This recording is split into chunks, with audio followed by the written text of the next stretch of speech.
જી, આપનું નામ? મારું નામ પ્રવીણસિંહ કાળુસિંહ દેવતરા, રિટાયર પ્રાથમિક શિક્ષક. શું સમસ્યા છે? સમસ્યામાં એવું છે કે અમારા ગામનો રસ્તો છેલ્લા 15 વર્ષથી બન્યો નથી. એ લગભગ ધોલિકવાથી તે અહીં અમારા પટેલ ફળિયા સુધીનો રસ્તો લગભગ 15 વર્ષથી બન્યો નથી.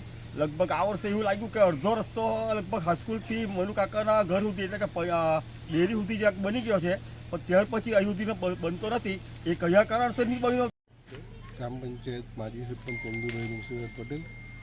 આ ઘણા વર્ષથી આ રસ્તાની પ્રોબ્લેમ હતો કે 15 થી 16 વર્ષ પહેલાં રસ્તો બનેલો, ત્યાર પછી અત્યાર સુધી આ રસ્તાનું સમારકામ કે બનાવટ કંઈ થયેલ નથી.